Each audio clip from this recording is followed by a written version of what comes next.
Menggali parit 2 balai kilo dalam 3 meter lebar 5 meter tu kecil mudah tu Pak. Tak mudah lah tu, kok tiba dia awak berhenti je lah tu mah. Kalau ada eskapator zaman kini mah aman Pak. Sebentar kerajonya iko yo linggi dak mudah lah tu Pak. Dan dak makan lah tu, dak makan, dak minum jus ke lah Pak. Dak do tetalu ke selo Pak. Jus tetalu Pak. Tapuangnya diletakkan ke tangan basah tu dan ambil tu dimakan tu. Tetap akan menolong orang-orang beriman. Sekarang kita akan sesak dada kita Pak ya. Akan datang pertolongan Allah Pak. Percayalah. Tapi bau sahur dulu. Fa in khiftun farijalan aw rukbanan. Bila kamu dalam ketakutan, dalam suasana perang, salatlah sambil berjalan atau berlari. Itu bukan fisik, tapi jiwa kita Pak capek karena pasukan tak berhenti-berhenti mengepung, menembakkan panahnya ke arah kita. Ya, dan kita sudah mulai stres di logistik, jangan-jangan ini habis. Ya, itu kenapa nanti setelah perang Khandaq selesai, orang Yahudi Bani Quraiza ini juga diusir.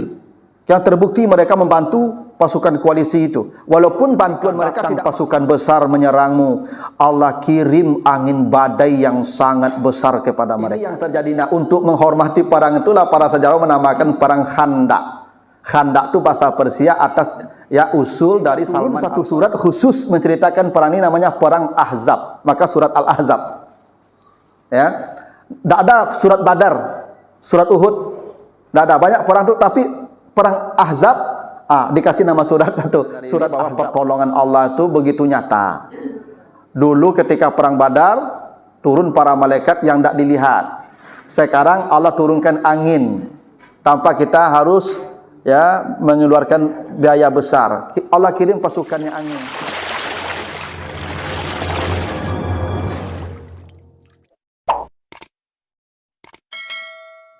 Assalamualaikum warahmatullahi wabarakatuh.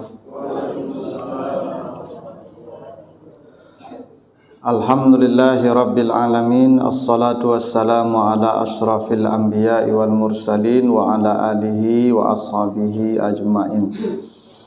Bapak, ibu-ibu, kaum muslimin, jamaah subuh yang dimuliakan Allah, kembali kita bersyukur kepada Allah atas segala karunia-Nya. Salawat dan salam untuk Nabi kita Muhammad sallallahu alaihi wasallam. Bapak Ibu yang saya muliakan, pagi ini kita lanjutkan bahasan kita tentang sirah nabawiyah, biografi hidup Nabi. Kita akan bahas tentang perang Khandaq. Setelah sebelumnya kita bahas tentang hadis ifki atau hoak, berita bohong tentang perselingkuhan Aisyah dengan Safwan bin Mu'attal yang terjadi pada tahun ke-5 setelah Hijriah. Nah, perang Khandaq ini terjadi setelah kasus itu. Ya, juga terjadi tahun ke-5, ada yang mengatakan tahun ke-6 ya setelah Hijriah, perang Khandaq. Nah, perang Khandaq ini Bapak Ibu disebut juga dengan perang Ahzab. Makanya ada satu surat, surat Al-Ahzab. Itu surat itu menceritakan tentang perang Khandaq ini. Kenapa disebut perang Khandaq? Ya, karena umat Islam pada perang itu tidak berhadapan seperti perang perang Uhud dan perang Badar berhadapan langsung, tapi umat Islam menggali parit atas usul Salman Al-Farisi, seorang mantan budak Yahudi ya, dari Persia. Nah, Khandaq itu artinya parit, itu bahasa Persia. Kalau bahasa Arabnya Khandaq apa? Parit itu Ukhdud ya. Di surah Al-Burud ya, kutila ashabul Ukhdud. Nah, jadi kalau dalam bahasa Arab parit itu Ukhdud. Tapi dalam bahasa Persia Khandaq, karena ini atas usul seorang Persia namanya Salman Al-Farisi, maka perangnya disebut perang Khandaq. Ya, menghormati nama pencetus ya atau penggagas parit ini. Maka namanya perang Khandaq. Disebut perang Ahzab karena perang ini adalah koalisi besar. Ahzab itu jamak dari Hizbun. Hizbun itu satu partai, satu kelompok itu Hizbun. Kalau banyak dia Ahzab. Karena perang Ahzab ini atau perang Khandaq ini perang koalisi ya antara banyak kekuatan menyatu menghadapi Islam. Ada Yahudi, Bani Kainuka dan Bani Nadir itu bersatu. Ditambah pasukan kafir Quraisy yang jumlahnya 4.000 lebih. ditambah itu pasukan Bani Ghatafan dan koalisinya pula yang tinggal di perbatasan Madinah dengan Syam, yang jumlahnya lebih 6.000 pasukan. Jadi ya, umat Islam itu diserang oleh pasukan lebih 10.000 di perang Ahzab ini. Dan ini perang yang paling besar, ya, yang paling menyesakkan dada setelah perang ya, Badar dan Uhud. Ya, jadi perang ini disebut dengan perang Ahzab karena dia perang koalisi dengan melibatkan banyak suku-suku, ya, mulai dari Quraisy, Yahudi maupun orang-orang di perbatasan Madinah dan Yaman disebut dengan Bani Ghatafan. Yang perang ini itu disebutkan Allah di surat Al-Ahzab, ya, ayat yang ke-10 dan ke-11-nya. Nanti bagaimana proses perangnya disebutkan di ayat ke-9. Di ayat 9-nya kita bahas nanti di penutup cerita, karena ini ayat 9 itu ending dari perang itu. Kata Allah di surat Al-Ahzab ayat 10 ini, izja'ukum min fawqikum wa min asfala minkum wa izzaghatil absaru wa balagatil qulubu al-hanajira wa tazunnuna billahi zununa hunalika butuliyal mu'minun wa zulzilu zilzalan syadidan. Ingatlah, kata Allah, ketika mereka mendatangimu dari atas, maksud dari atas itu dari daratan, wa min asfali minkum, dan dari bawah, ada yang masuk ke parit juga, ya, ketika itu matamu sudah mulai panik, ya, melihat kekuatan musuh itu, umat Islam matanya sudah tidak fokus lagi karena begitu besarnya kekuatan. Dan hatimu sudah menyesak sampai ke tenggorokan.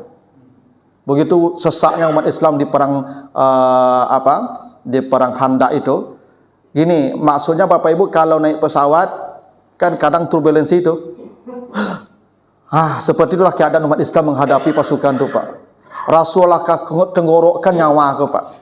Karena pasukan sudah mengepung. Madinah tidak bisa lagi, sudah diisolasi oleh lebih 10.000 pasukan. Tidak ada pasukan sebesar itu dalam perang. Ya, perang Badar hanya 1.000, perang Uhud hanya 3.000, ini 30.000 lebih. Makanya kata Allah, wa balagatil qulub al-hanajir, hatimu sudah sedang menyesak ke tenggorokanmu. Dan kamu mengira macam-macam kepada Allah. Dan ketika itulah orang-orang beriman diuji oleh Allah. Jadi perang ini disebut Allah perang yang paling menyesakkan dada orang-orang beriman. Karena kota Madinah dikepung, tidak ada lagi akses masuk keluar. Bayangkan Bapak Ibu, kalau orang-orang Quraisy dan pasukan koalisi ini terus-menerus mengepung, dan umat Islam ketika itu kehabisan logistik, apa yang akan terjadi, Bapak Ibu? Ya, beruntung Allah nanti menurunkan pertolongannya, didatangkan angin badai yang memporak-porandakan mereka semua. Pembicaraan tidak bisa lagi ya berlangsung di antara pasukan-pasukan koalisi. Akhirnya mereka membubarkan diri. Itu karena pertolongan Allah. Tapi perang ini perang yang paling menyesakkan dada orang-orang beriman. Itu Allah sebut begitu di surah Al-Ahzab ayat 10 sampai 11, karena Allah ingin menguji orang-orang beriman ketika itu. Nah, bagaimana jalannya perang ini? Apa latar belakangnya, sebabnya perang ini? Begini. Seperti yang dulu kita ceritakan, di Madinah itu selain orang Ansar dan Muhajirin, orang Muhajirin itu yang datang dari Makkah, Ansar itu orang Arab yang penduduk asli Madinah, suku Aus dan Khazraj. Ada 3 suku Yahudi yang besar di sana. Ada Bani Qainuqa, ada Bani Nazir, ada Bani Quraizah. Nah, Bani Qainuqa itu sudah diusir setelah perang Badar. Kan mereka sepakat dulu waktu piagam Madinah ditandatangani, semua penghuni Madinah, Ansar, Muhajirin dan orang-orang Yahudi hidup damai, saling berdampingan, tidak saling mengganggu, saling menghormati dan saling menjaga kota Madinah dari serangan orang-orang luar. Itu semua sepakat, dan itu adalah ya konstitusi negara Madinah ketika itu. Tapi apa yang terjadi? Itu Yahudi Bani Qainuqa itu selalu mengganggu umat Islam. Puncaknya di tahun kedua Hijriah setelah perang Badar, itu di pasar Bani Qainuqa itu ada seorang wanita muslimah itu diolok-olok, ditarik jilbabnya sampai dia terjatuh, lalu dibantu oleh seorang muslim laki-laki, lalu yang muslim pun dikeroyok sampai mati. Dan akhirnya Nabi kumpulkan umat Islam dan usir orang Bani Qainuqa. Maka Bani Qainuqa sudah pergi di tahun kedua Hijriah. Nah, setelah perang Uhud terjadi, itu giliran Bani Nazir yang diusir.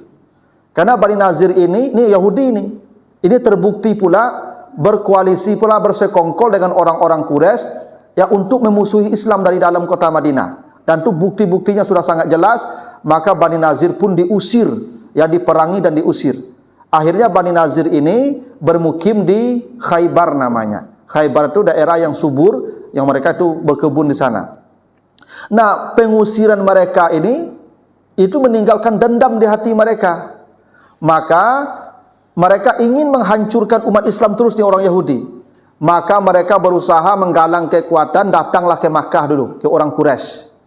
Mereka datang agar orang Quraisy ini mau menyerang umat Islam. Nah, mereka datang mengutus 20 delegasi ke Makkah, bertemu dengan tokoh-tokoh Quraisy, ya, agar mereka mau menggalang kekuatan menyerang orang-orang Islam di Madinah.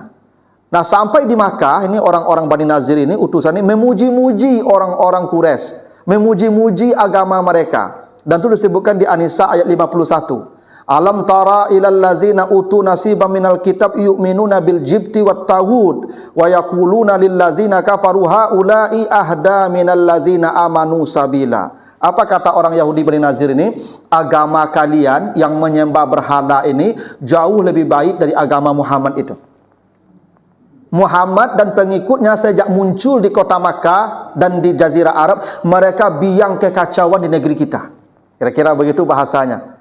Sejak Muhammad membawa ajaran Islam, maka Jazirah Arab sudah kacau balau. Ini pengikutnya Muhammad dan pengikut ini kelompok radikal ini. Ini dicap radikal nih Pak oleh orang-orang Yahudi. Kalian dulu di sini dengan agama kalian menyembah berhala, kami damai di sini. Jazirah Arab damai, agama kalian lebih baik, kalian lebih dapat petunjuk sebenarnya daripada Muhammad dan pengikutnya. Ini dasar penjilat begitu tuh Pak. Ya, ini kalau penjilat kan begitu Pak, supaya dia dapat bantuan itu dijilat habis-habisan tuh. Maka orang-orang Quraisy ini itu termakan itu provokasi mereka. Bahkan orang-orang Yahudi ini kemudian untuk meyakinkan orang Quraisy tentang kebaikan mereka sujud di depan berhala yang mereka sembah. Ini buktinya agama kami sujud di hadapan Tuhan-Tuhan kalian. Ini orang Makkah udah mulai nih Pak. Kalau begitu ya benar kita ini Muhammad benar-benar harus dihabisi. Apa kata Abu Sufyan? Jadi Abu Sufyan ini setelah Abu Jahal meninggal di perang Badar, dia yang memegang kekuatan kota Makkah. Abu Sufyan kan dia yang paling hebat memusuhi Nabi sampai nanti menaklukkan kota Makkah, baru Abu Sufyan masuk Islam. Tapi dia pemimpin perang melawan umat Islam itu sejak Abu Jahal meninggal, itu Abu Sufyan pemimpin itu. Semua perang begitu dia tuh tokoh. Ya. Nah, kata Abu Sufyan, apa yang kami lakukan? Apa harus kami kumpulkan pasukan? Baik, Abu Sufyan mengumpulkan pasukan dan 4.000 terkumpul. Baiklah, nanti kita ketemu di Madinah, kata orang-orang Bani Nazir ini. Kemudian Bani Nazir datang lagi ke Bani Ghatafan. Bani Ghatafan itu suku besar yang mendiami perbatasan Madinah dan Syam. Dan itu ada lagi suku-suku besar yang mendukung mereka. Mereka datang lagi ke Ghatafan. Ghatafan ini suku yang pernah dulu dikalahkan umat Islam. Setelah perang Badar, Nabi melakukan ekspedisi-ekspedisi. Salah satunya pernah berhadapan dengan Bani Ghatafan ini. Kalah. Mereka datang ke sana. Hei, kalian ini kan dulu menguasai jalur dagang antara Makkah dan Syam. Mereka kan ada rihlat syita wa saif. Kalau jalan musim panas, itu mereka ke Syam. Dari Makkah ke Syam itu yang menguasai jalur dagang itu Bani Ghatafan. Mereka suku besar. Sekarang kalian sudah terdesak kekuatannya oleh umat Islam di Madinah. Satu-satunya kalau ingin jadi penguasa lagi, hancurkan umat Islam. Dan kalian kan pernah dikalahkan mereka. Sekarang kesempatan kalian membalas. Karena ada orang Makkah sudah mengirim bantuan 4.000 pasukan. Maka Ghatafan pun begitu pula termakan pula provokasi oleh orang-orang Yahudi Bani Nazir. Mereka kumpulkan pula pasukan sampai 6.000 pasukan. Maka kata orang Bani Nazir, kita ketemu di Madinah. Nah, ini pasukan diketahui oleh Nabi. Karena Nabi itu punya mata-mata juga Pak. Zaman dulu kan perlu mata-mata tuh. Bahwa orang Quraisy, ya Bani Ghatafan, Yahudi Bani Nazir dan Bani Qainuqa itu sedang berkoalisi untuk menghancurkan kota Madinah. Dan mereka tahu pasukan terlalu besar. Umat Islam punya pasukan total semua itu 3.000, dan lebih 3.000. Pasukan yang mau kita hadapi itu jumlahnya 10.000. Maka Nabi tidak mungkin kita menghadapi mereka secara fisik. Pasti kalah. Maka musyawarah, berbagai macam usulan muncul. Bagaimana cara menghadapinya. Terakhir muncul usulan dari seorang mantan budak Yahudi namanya Salman Al-Farisi. Al-Farisi itu bangsa Persia maksudnya. Apa kata Salman? Ini berdasarkan pengalaman mereka di Persia. Kan perang zaman dulu sering terjadi di mana-mana. Kata mereka, bila pasukan terlalu besar dan kami tidak mampu menghadapi mereka, maka di Persia kami dulu menggali khandak. Khandak itu artinya parit. Karena begini, kenapa Nabi menerima usulnya Salman Al-Farisi? Kenapa Nabi menerima usulnya menggali parit? Karena memang kota Madinah itu, Pak Ibu, sudah terbentengi dengan sendirinya. Karena begini, kan orang Yahudi pernah saya ceritakan, kenapa orang Yahudi migrasi besar-besaran dari Palestina ke Madinah? Kenapa orang Yahudi tidak ada di Makkah? Tapi orang Yahudi di Madinah banyak. Asal Yahudi itu di Palestina. Kenapa mereka hijrah ke Madinah? Karena dalam kitab suci mereka, Nabi terakhir yang mereka tunggu ini akan muncul di lembah Baina Farqalatain. Jadi Baina Farqalatain itu artinya lembah yang diapit dua bukit hitam. Dan dalam pengetahuan orang-orang Arab, lembah yang diapit dua bukit hitam itu adalah Madinah. Jadi Madinah itu, Pak, barat dan timur diapit bukit hitam. Dan orang tidak bisa lewat dari timur dan barat karena ada dua bukit. Jadi ini sudah benteng otomatis. Jadi timur dan barat tidak bisa dimasuki kota Madinah karena sudah diapit dua bukit hitam. Sulit naik ke bukit itu. Maka Madinah itu barat dan timur sudah terbentengi secara alami. Sementara bagian selatan juga terbentengi secara alami. Kenapa? Karena bagian selatan itu adalah kebun-kebun kormanya orang Yahudi Bani Quraizah. Karena kan Madinah kan ada 3 orang Yahudi tadi kelompoknya. Bani Kainuqa sudah diusir. Bani Nazir ini yang sedang berkoalisi ini diusir juga tahun keempat Hijriah. Ada tinggal satu lagi orang Yahudi di Madinah namanya Bani Quraizah. Mereka bermukim di selatan Madinah itu. Mereka punya kebun-kebun korma. Kenapa tidak bisa masuk orang-orang dari kebun korma? Orang Yahudi Bani Quraizah ini. Karena semua kebun korma orang Yahudi ini dipagar tinggi. Karena orang Yahudi itu si kiki-kiki. Pak. Orang Yahudi itu sempili-sempili, Pak. Sehingga kebun-kebun korma mereka tinggi-tinggi pagarnya. Tak bisa sembarangan orang masuk ke kebun korma orang Yahudi ini, Pak. Sehingga mereka yang bermukim di selatan, ya, itu Madinah sudah terbentengi dengan kebun korma mereka yang berpagar-pagar tinggi. Karena mereka itu kikir sekali. Ya, mereka kalau panen korma tidak bisa orang menengok panennya, Pak.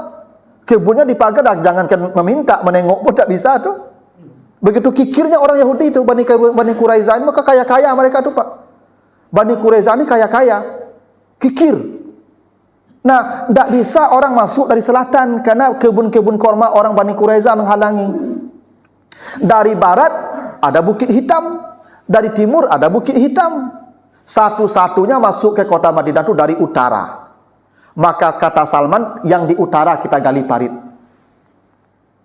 agar pasukan tidak bisa masuk. Bagaimana paritnya? Paritnya yang tidak bisa dilompati kuda.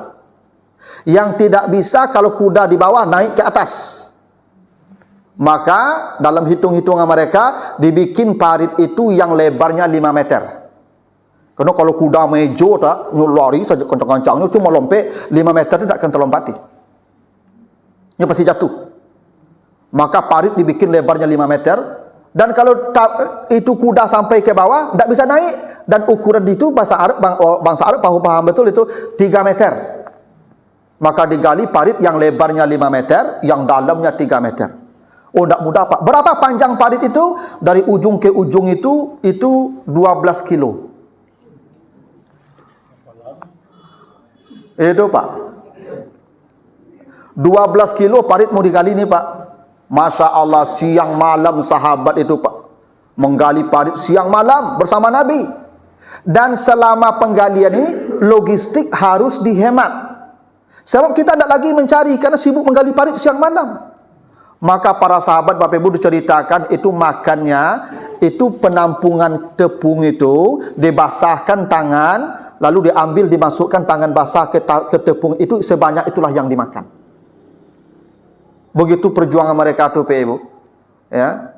Itu Nabi, disitulah diceritakan Nabi mengikat perutnya dengan batu. Jadi pada kejadian ketika perang Khandaq itu Ibu, ketika proses penggalian parit itu ada batu besar. Tidak bisa dipecah batu ini Pak, tidak bisa diangkat. Batu besar menghalangi parit. Maka mengadu ke Nabi, Nabi kemudian ambil linggis. Apa bahasa waktu linggis ya? Itu yang orang menggali kan ada tu Pak. Itu. Maka Nabi ayunkan, kena batu tu pecah. Pecah batu tu. Maka pecikkan api keluar. Kata Nabi, saya melihat kunci-kunci negeri Romawi dan kunci-kunci negeri Persia, dan kalian akan memasuki negeri itu pada satu masa. Maka ini memompa semangat sahabat untuk semangat menggali parit. Itu akhirnya parit selesai. Siang malam menggali parit selesai. Ini orang-orang munafik Ibu tidak berhenti. Tidak berhenti Pak. Orang munafik di dalam masih tetap eksis nih. Abdullah bin Ubay tetap mengompori orang-orang yang menggali parit nih Pak, supaya tidak melanjutkan penggalian. Makanya mereka berkata nih di surah Al-Ahzab ayat 12-nya sampai ayat yang ke-15, iz yaqulul munafiqun wallazina fi qulubihim marad ma wa'adana Allah wa rasuluhu ila ghurura. Hei, kata orang munafik ke orang-orang Madinah yang menggali-gali parit tu, berhenti dah leh. Allah lah tu. Yang dijanjikan Allah dan Rasulnya itu bohong saja tu. Itu tipuan-tipuan saja tu. Tak usah lanjutkan. Ketika itu wa iz qalat ta'ifatu minhum ya ahla Yasrib la muqama lakum farji'u wa yasta'zin fariqum minhum. Jadi ada sebagian memang terpengaruh, akhirnya mereka minta izin, ya Rasulullah, kami pulang lu. Rumah-rumah kami serta buka-buka sekolah. Artinya mereka ingin lanjut lagi. Karena bagaimana nanti kalau kita dikepung Pak? Dikepung itu, coba bayangkan kalau mereka tidak berhenti mengepung nanti itu Pak. Habis perbekalan, anak-anak kelaparan, warga kelaparan, bisa panik nanti itu Pak, bisa saling bunuh di dalam kota Madinah nanti itu. Ya, maka sebagian sudah ingin menyerah. Tidak usah kita perang, cukup sampai selesai perjuangan Islam sampai di sini. Itu gara-gara orang munafik juga tuh Pak. Jadi memang musuh Islam ni ya ketika perang Khandaq itu luar biasa. Ada koalisi besar, jumlah 10.000 pasukan. Ada juga orang munafik dari dalam yang mematahkan semangat umat Islam agar tidak melanjutkan perang. Dan setelah parit selesai, datang pasukan besar, itu ada yang mencoba masuk ke parit, mau manjat, dihujami dengan panah.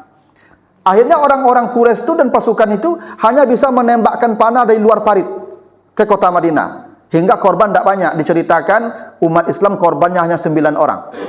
Ya, dan dari kalangan pasukan koalisi itu hanya 4 orang. Jadi korbannya tidak banyak. Tapi mereka tetap bertahan di luar parit karena Madinah sudah dikepung. Penduduk Madinah tidak bisa keluar lagi. Mereka berharap kehabisan logistik penduduk Madinah. Ya, jadi penduduk Madinah itu mereka berharap ini logistik mereka habis karena dikepung terus. Ya, maka ketika itulah Pak Ibu, ketika capek mengepung itulah pada kejadian itu sahabat istirahat pulang. Nabi dan beberapa sahabat sif-sif ini tetap menjaga parit dengan panah. Ini sahabat entah kenapa lama kembalinya Pak. Sudah maghrib belum kembali juga nih yang pulang nih istirahat ini. Maka Nabi salat asarnya terlambat sampai maghrib Nabi salat asar.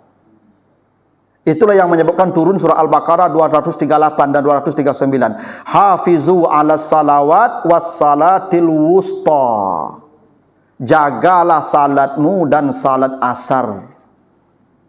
Jadi Al-Baqarah 238 itu turun ketika perang Khandaq itu Pak. Nabi itu salat asarnya sudah sampai maghrib. Karena tidak mungkin ditinggalkan, karena kau musuh Pak di depan parit. Karena kita harus siaga pula di sebelah parit. Kalau tidak bahaya nanti, tidak boleh parit ditinggalkan. Kita sedang berhadapan-hadapan dibatasi parit nih Pak. Maka Nabi terlambat salat asar karena sahabat terlambat kembalinya ke posko menjaga parit. Maka turun Al-Baqarah ini. Tapi kata Allah, fa in khiftun farijalan aw rukbanan. Bila kamu dalam ketakutan, dalam suasana perang, salatlah sambil berjalan atau berlari. Jangan kamu salat di luar waktu. Nabi salatnya di maghrib. Turun ayat ini. Nanti kalau kamu takut lagi dalam perang, salatlah sambil berjalan atau sambil berlari, kata Allah. Ini ayat ini turun nih Pak. Karena Nabi salatnya di maghrib asar. Karena sahabat-sahabat ini yang pulang ini lambat kembalinya. Kena capek perang itu. Ya, yang capek itu bukan fisik, tapi jiwa kita Pak capek karena pasukan tidak berhenti-berhenti mengepung, menembakkan panahnya ke arah kita. Ya, dan kita sudah mulai stres nih logistik, jangan-jangan ini habis nih. Maka kata Allah, kalau kamu takut, salatlah berjalan atau berlari, tapi jangan di luar waktu salat, tetap salat di waktunya. Tuh teguran Al-Baqarah nih Pak, 238 sampai 239 nih. Ini cerita ayat ini turun nih. Maka kemudian Bapak Ibu, ini setelah sekian lama dikepung, ternyata umat Islam tetap bertahan. Maka orang-orang kafir Quraisy dan koalisi mulai agak sedikit ragu ini. Jangan-jangan ini dikirim surat. Memang dikirim surat. Ada mata-mata juga yang mungkin bisa lewat mengirim surat ke Bani Quraizah yang menjadi benteng umat Islam di Madinah dari selatan, agar Bani Quraizah menusuk dari belakang. Ya Pak. Jadi Bani Quraizah ini diminta agar menusuk dari belakang. Karena kalau Bani Quraizah menyerang pula dari belakang, habis Pak umat Islam. Kan sekarang benteng dari selatan tuh orang Yahudi Bani Quraizah. Dikirim surat. Dan mereka mengaminkan dan mereka menyerang, cuman serangannya kecil-kecil. Karena orang-orang apa nih Pak Ibu? Orang-orang Yahudi ini mereka sebenarnya penakut. Orang Yahudi ini pengecut. Ya, itu kenapa nanti setelah perang Khandaq selesai, orang Yahudi Bani Quraizah ini juga diusir. Yang terbukti mereka membantu pasukan koalisi itu. Walaupun bantuan mereka tidak maksimal, tapi mereka membantu. Mereka tidak menjaga kota Madinah, apalagi ikut berperang bersama Nabi. Mereka membantu untuk pasukan koalisi itu. Walaupun bantuan skala kecil, tapi tetap nanti diusir setelah perang Khandaq ini selesai. Nah, ini orang-orang pasukan koalisi mulai berpikir, jangan-jangan ini umat Islam sudah kembali kesepakatan awal dengan orang Bani Quraizah. Kalau orang Bani Quraizah menolong orang Islam, setahun pun dikepung tidak akan tunduk. Karena Bani Quraizah ini orang kaya-kaya nih, logistiknya banyak, kormanya banyak. Setahun dikepung Madinah tidak akan mati mereka. Maka pasukan koalisi mulai pecah nih Pak, antara bertahan atau pulang. Mulai pecah. Nah itu yang kata Allah itu, wa qulubuhum syatta. Hati mereka mulai terpecah. Kau lihat mereka sedang bersatu, kata Allah. Tidak, mereka tidak bersatu. Hati mereka sudah pecah. Karena ternyata tidak ada tampak tanda-tanda umat Islam akan menyerah. Mulai pecah. Maka Bapak Ibu, ending dari cerita ini, Bapak Ibu kalau baca nanti di ayat yang ke 9-nya di surah Al-Ahzab ini, kata Allah, ya ayyuhallazina amanu zkuru ni'matallahi alaikum izja'atkum junudun fa arsalna alaihim rihan wa junudan lam tarauha. Hai orang beriman, ingatlah nikmat Allah atasmu ketika datang pasukan besar menyerangmu. Allah kirim angin badai yang sangat besar kepada mereka. Terakhir Pak Ibu, ya, datang badai. Badai yang sangat dingin memporak-porandakan semua tenda mereka. Logistik mereka terbang-terbang. Makanan mereka habis porak-poranda. Bahkan mereka pun bicara tidak bisa. Bapak kalau angin kancang kok mengecek jurang terangah orang Pak. Ya Pak. Maka orang di tepi laut kalau mengecek mari-arinya itu mah. Makanya orang pesisir ya dah kan kari-kari suara Pak. Kari suara orang pesisir itu bukan kasar. Karena itu terbentuk secara alami. Karena mereka di suasana angin yang kencang bertiup, lalu mereka kalau bicara harus berteriak. Karena suara mereka di bawah angin. Maka datang angin kencang, betul-betul kencang. Sehingga mereka bicara dan didengar oleh yang lain. Kok kaparang Pak? Pasukan kadagi komando, ka mundur, ka maju, ka manyuruh, ndak tadanga kecik panglima dek pasukan. Nah. Allah kirim angin yang sangat kencang. Ketika itu. Lalu Allah turunkan pasukannya seperti di perang Badar dulu. Turun pula para malaikat Pak memporak-porandakan mereka. Walhasil pasukan koalisi bubar porak-poranda, yang kembali ke Ghatafan, yang ke Makkah kembali ke Makkah. Umat Islam menang tanpa harus bertumpahan darah. Itu kata Allah, ni'matallahi alaikum, itulah nikmat yang paling besar yang Allah berikan padamu. Kamu menang secara apa? Ya, secara paripurna tanpa harus mengorbankan nyawa, tanpa harus bertumpahan darah. Nah, ini yang terjadi. Nah, untuk menghormati perang itulah para sejarawan menamakan perang Khandaq. Khandaq itu bahasa Persia atas ya usul dari Salman Al-Farisi. Padahal Salman Al-Farisi ini tidak pernah perang. Perang Badar tidak ikut, perang Uhud tidak ikut. Tidak ada. Ini perang pertama yang dia ikuti. Salman nih. Karena selama ini dia budak, orang Yahudi. Dia baru bebas karena menebus dirinya. Dia bebas, begitu bebas dia langsung masuk Islam.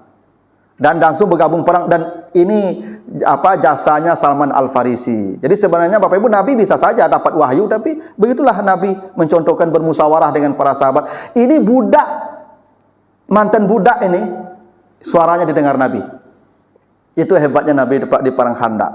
Nah, inilah ya cerita perang Khandaq, Bapak Ibu ya, perang yang sangat kata Allah menyesakkan hati orang-orang beriman yang sampai sesaknya ke tenggorokan. Ya, karena secara psikis umat Islam letih di perang Khandaq itu. Nah, begitu Bapak Ibu ya, cerita perang Khandaq yang terjadi pada tahun ke-5 atau ke-6 setelah Hijriah, atau perang Ahzab namanya. Dan hingga turun satu surat khusus menceritakan perang ini, namanya perang Ahzab. Maka surat Al-Ahzab. Ya. Tidak ada surat Badar, surat Uhud, tidak ada. Banyak perang itu, tapi perang Ahzab dikasih nama surat satu, surat Ahzab. Ya. Karena menceritakan perang Ahzab ini di ayat yang ke-9 sampai ayat yang ke-15. Itu cerita perang Ahzab. Begitulah Bapak-bapak, Ibu-ibu ya. Mudah-mudahan ini ada apa, kita dapat pelajaran dari ini bahwa pertolongan Allah itu begitu nyata. Dulu ketika perang Badar turun para malaikat yang tidak dilihat. Sekarang Allah turunkan angin tanpa kita harus ya mengeluarkan biaya besar. Allah kirim pasukannya angin. Maka tentara Allah itu banyak. Ada angin. Dulu Abraha tentaranya burung ababil ya. Jadi tentara Allah itu banyak. Dulu umat Nabi Nuh dihancurkan dengan air. Itu tentara Allah juga. Umat Nabi Saleh ya dihancurkan dengan ledakan gunung. Tentara Allah juga. Umat Nabi Lut dihancurkan dengan batu, hujan batu. Tentara Allah juga. Umat Nabi Shu'aib dihancurkan dengan hujan api. Turun hujan api. Tentara Allah juga. Jadi tentara Allah itu tidak satu, Pak. Nah, salah satunya tentara Allah turun ketika perang Khandaq, angin yang sangat kencang. Ini tentara Allah juga, gitu. Nah, jadi makanya orang-orang kafir itu kalau Allah mau membinasakannya gampang nih, contohnya nih, ya.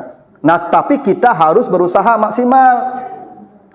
Sebenarnya bisa enggak Allah mengirim angin sebelum mereka sampai ke kota Madinah? Bisa. Tapi Allah ingin menguji orang beriman, kata Allah. Kan begitu di ayat yang ke-11 tadi. Hunalika ubtuliya al-mu'minun. Karena Allah ingin menguji orang beriman. Maka membuat parit itu ujian. Allah bisa saja mengirim angin sebelum mereka datang ke kota Madinah. Tapi Allah uji mereka. Tidak sabar mereka menghadapi ini. Maka menggali parit 2 balik kilo dalam 3 meter lebar 5 meter tu kecil mudah tu Pak. Tak mudah lah tu. Kau tiba di awak berhenti je lah tu mah. Kalau ada eskapator zaman kini mah aman Pak. Sebentar kerajonya iko yo linggi nengkari taki itu batu. Pak kalau pai ke Makkah ke Madinah, le nampak keadaan di situ batu-batu cadas. Tak mudah lah tu Pak. Dan tak makan itu, tak makan, tak minum jus ke lah Pak. Tak ada tetalu ke situ Pak. Jus tetalu Pak. Tapuangnya diletakkan ke tangan basah tu diambil tu dimakan tu tapuang tu. Aja itulah makan Bapak Ibu karena menghemat logistik. Beko boros beko akan dikapung orang. Itu kenapa menyesakkan hati sampai ke tenggorokan perang Ahzab ini. Ya. Nah, begitulah Allah pada akhirnya tetap akan menolong orang-orang beriman. Sekarang kita akan sesak dada kita Pak ya. Akan datang pertolongan Allah Pak. Percayalah. Tapi berusaha dulu. Itu caranya Pak, usaha dulu. Kan mencari umat Islam gini kat sasak dah doa dah. Belum seberapa dibandingkan perang Khandaq ini Pak, sesaknya. Ya, apalagi tambah lado mahal lo Pak. Nanti bahan pokok naik, tambah BBM naik panjangnya Pak. Gitu.